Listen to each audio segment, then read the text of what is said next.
What's up, my dudes? My name is Austin, and today I'm going to be ranking Black Sabbath albums worst to best. So I'm only going to be doing 70s Sabbath, Ozzy era Sabbath, so I'm not going to include 13, just because that's what I'm most familiar with. I do like Dio Sabbath, I do like other Sabbath as well, but this is just how I feel comfortable rating it right now. So I'm just going to do this, and maybe in the future I'll mix them all together or something. But for now, 70s era, Ozzy Sabbath. So let's do this. So at number 8, I'm going to include Technical Ecstasy. Technical Ecstasy. So this is kind of an unmemorable Sabbath record. It's right in between Sabotage and Never Say Die, which are both infamous in their own way. So it's just kind of a weird little, like, mainstay, I guess. It's like a filler album almost.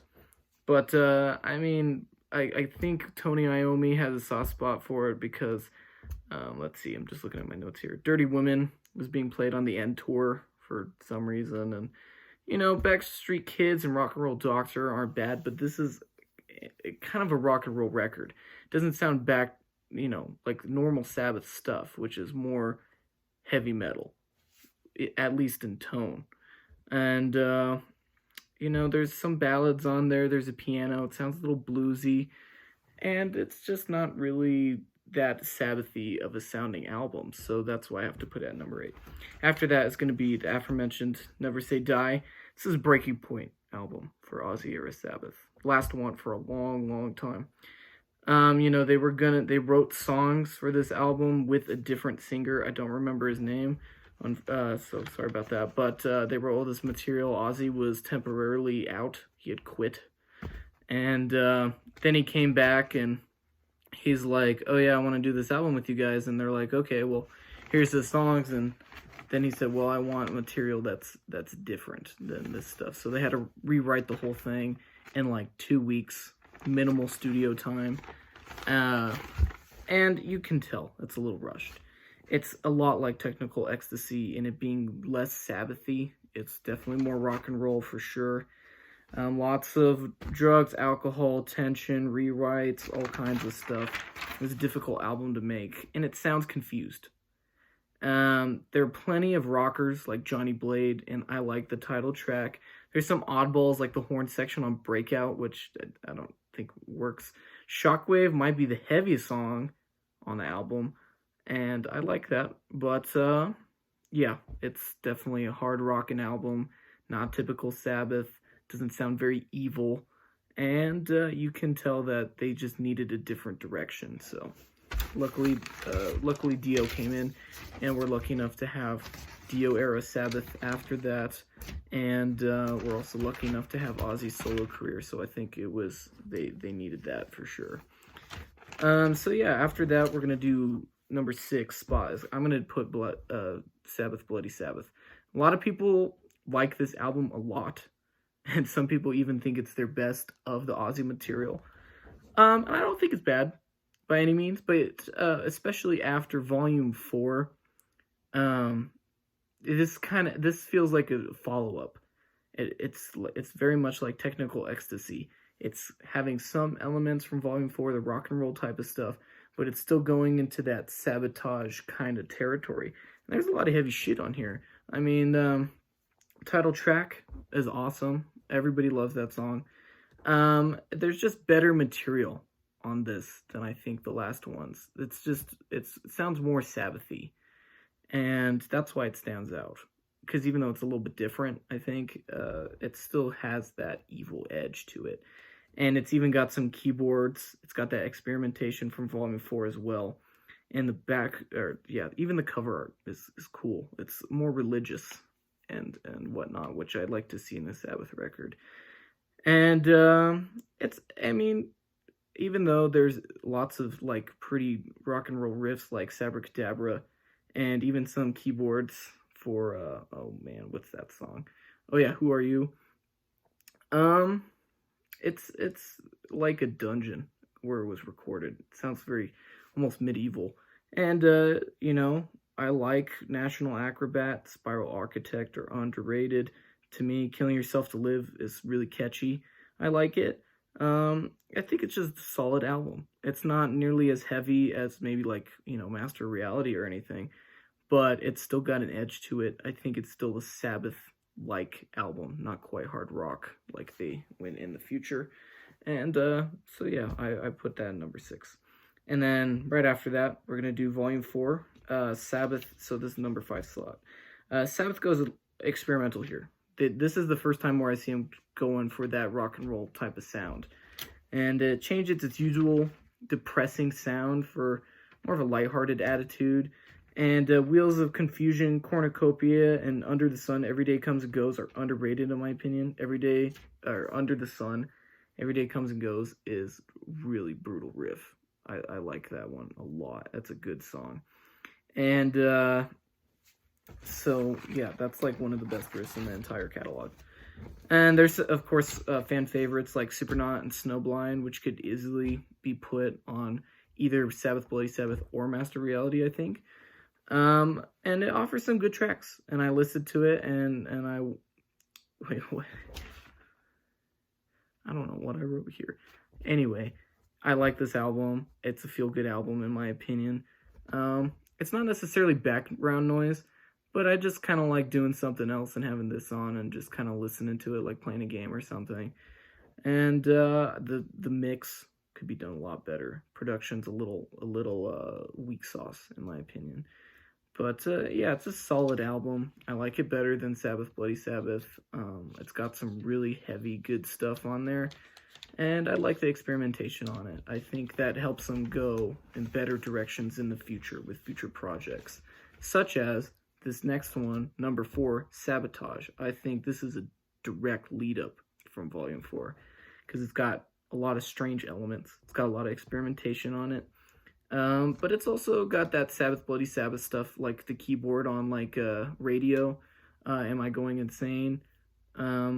And I think it's got the same amount of tracks as that one as well. And it's a solid album, but it's so diverse, and especially with the band members.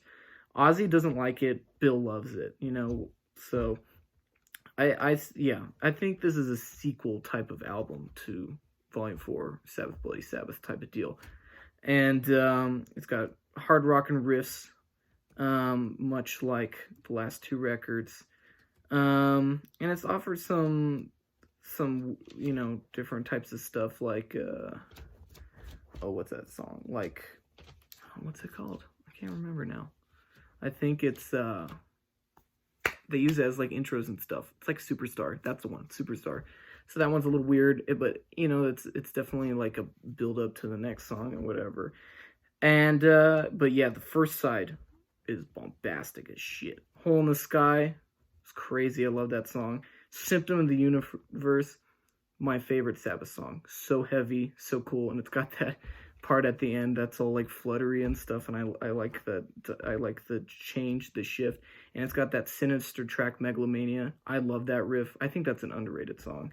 And the second half is a little bit of a drag, especially with like Thrill of It All, and okay, and then like I said, Am I Going Insane is keyboardy, and it sounds a lot like Who Are You off of Sabbath, Bloody Sabbath, and yeah.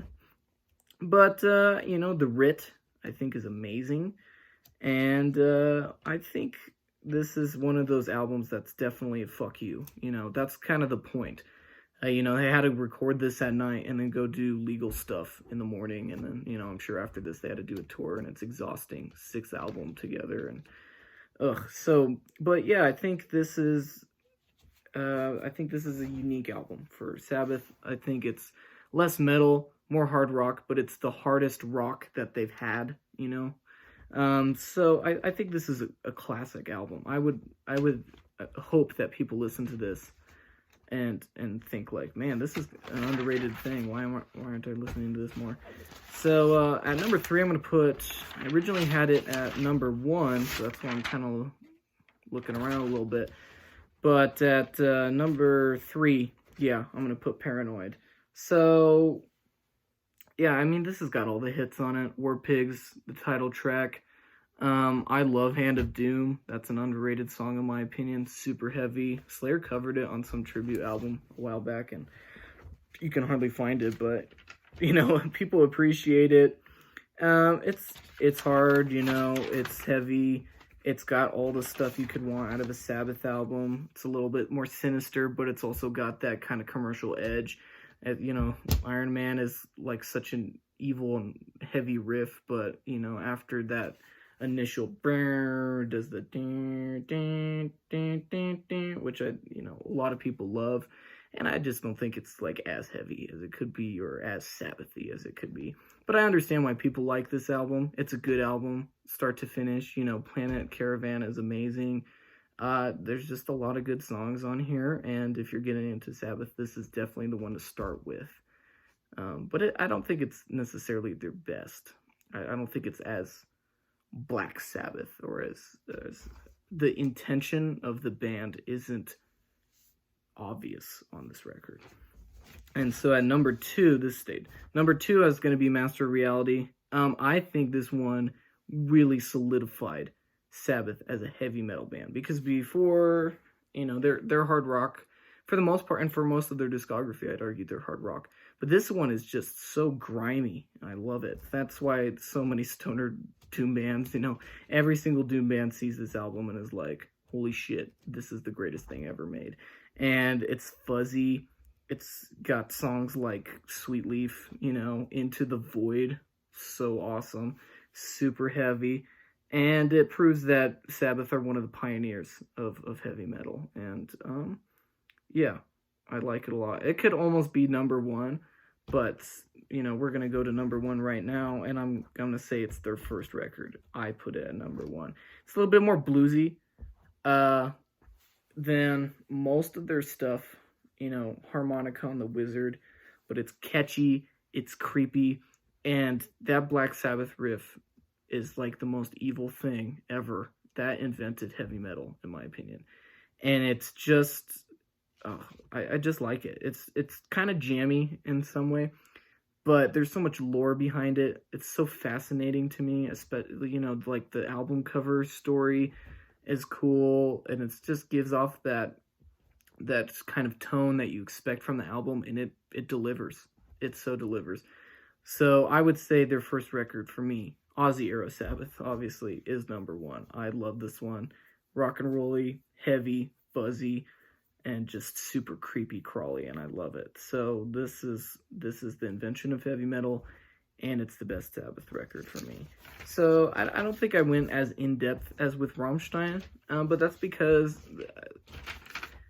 I don't know.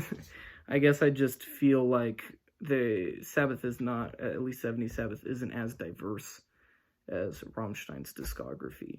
But, you know, you can look into it. I'd recommend listening to all these albums, except for maybe the last 2. But, yeah, I like them a lot. I love Sabbath. I like Dio Sabbath as well, but I'm just more familiar with this stuff. And so, yeah, thanks for watching. I hope you enjoyed it. You know, it's just, I'm just making these little videos. They're not supposed to be spectacular or anything. I don't want to make like a career out of this. Otherwise, I put way more effort into the, you know, wording and whatnot. But yeah, I love Black Sabbath. I like their first 6 albums a lot, and I think the first one is the invention of heavy metal. And if you don't like it, you know, you have to at least respect it. So yeah, I want to hear your guys' ranking, because it's so different, you know, for everybody. But yeah, maybe in the future I'll do more Black Sabbath stuff, because I'm still getting around to listening to everything other than just Ozzy and Dio stuff. So I definitely want to do that. I think a better list is probably Bryce Talks Metal. I would check out his ranking for sure. So anyway, yeah, I hope to see you in the next one, and stay heavy.